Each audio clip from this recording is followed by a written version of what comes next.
as not something that's indicative of who you are. This is so important. Do we reveal our own imperfections in order to connect with our girls? It's so important because that's what glory is about. Glory is me saying, this is who I am. These are the mistakes that I've made. These are the bad decisions that I've made. And that's what girls connect with. It's not me on a pedestal preaching about how I did this and how I did that. It's telling my story just honestly and saying, I'm not perfect. I've been through the same things you've been through, but this is what I did with it. And I want you to understand how serious not feeling good about yourself is. When you don't feel good about yourself, when you don't have confidence in yourself, when you don't love who you are, it is going to affect every single decision that you make in your life. It's going to affect your actions. It's going to affect who you choose as your friends, whether or not you get involved in risky behaviors and things that you don't need to be involved in. It's going to affect your children. It's going to affect how you treat them, how you parent them, what values you pass on to them. It is so important, and I think it's something that it might just seem like just a workshop with a fancy title or whatever, but this is serious. If we want them to be successful, we have to restore their hope. I think it says a lot of things, but one of the things I love about this quote is it's talking about how diamonds and gold are obtained, and it's through this mining and this process of uncovering and digging. It's not like diamonds are just sitting on the side of the road, right? I mean, it takes a lot to find them, and it's a lot of dirt and a lot of debris and all those things around them. What you're finding is in yourself, there are the same things. You have diamonds and gold within yourself that need to be mined. And when I got pregnant my senior year in high school, my mom told me I wasn't going to go to college. And she told me it was going to be unheard of for me to do this. It was going to be very difficult, and I really had no idea what I was getting myself into. And looking back, she was absolutely right on all three accounts, that it was going to be difficult. It was unheard of. It was going to be a lot more than I knew. But I did not believe that I was incapable of doing it. In fact, I was very confident that I could do it. So that's the first secret. The first secret of my experience is confidence. Now the question is, that sounds really good, okay, that's great, but what do we do with that? How do we teach confidence?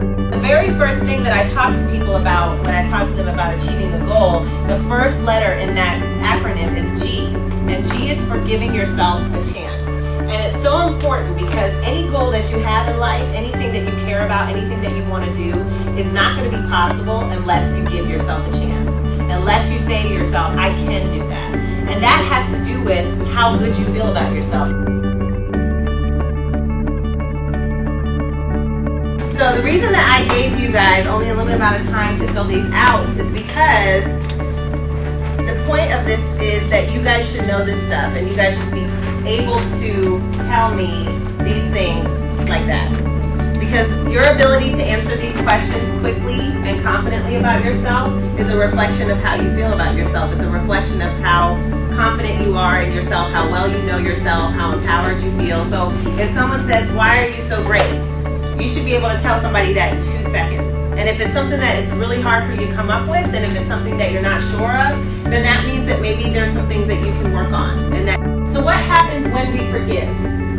What are the benefits of it? So we know how to do it, we know why it's important to how we feel about ourselves, but what are the benefits? One, you free yourself from hating someone or something, including yourself. So when you don't forgive someone, you're hating that person. You're harboring those really bad feelings against that person, and the only person that's really hurting is you, because it's chipping away at how you feel about yourself, whether you know it or not. You are acknowledging the pain. So sometimes you've been hurt, there's something that's happened, and you've never even taken the time to acknowledge that it's hurt you.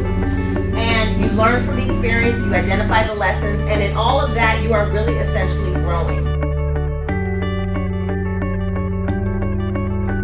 So one of the things that I want us all to understand is that when we come into this world, when we're a baby, when we're born, right?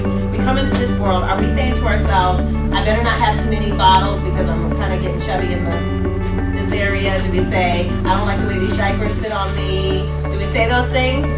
No. So what it is our perception of ourselves. We come into this world and we think we're great, right? We're babies, we're toddlers, we just think, everything's fine. What chips away at our self-confidence and how we feel about ourselves are the experiences that we're going to have when we're a child, or we're on the playground and somebody says, I don't like your hair, when we're at the dinner table and our parents are trying to make fun of us because maybe we're eating too much, or when you're involved with a boyfriend or a girlfriend and they don't treat you well. Those are the things that chip away at your self-confidence. Able to celebrate the happiness and victories of others. Does anybody know what a hater is? Okay, this is haters. Right up in here, all right? So if you're not able to celebrate the happiness and victories of others, and somebody tells you, wow, you know what, my mom just bought me this brand new BMW for my 15th birthday, right? If you're hating on that and you can't celebrate that for somebody, and you have this extreme jealousy, and this is, maybe it's not a good example, because I probably would have been jealous of somebody with a BMW. I feel so good when I give a talk and I'm at a teen parenting program and one girl comes up to me and says, before I heard you speak, I didn't think I could go to college. And that has happened on several occasions. And that's hope. That's just hope. That's me giving these girls some hope. And we can all do that in our programs. Everything that I do is a reflection of how I feel about myself. That's how powerful it is. And if I didn't feel good about myself, I would probably be in the same situation I was 8 or 9 years ago. And I often think of it in the same way that I think of parenting. Just having a child doesn't mean that you have all the answers when it comes to making them successful in life. And my pastor always says that the best thing that we can do as parents, the best thing that we can do to help our children succeed is to love them. Is to love them.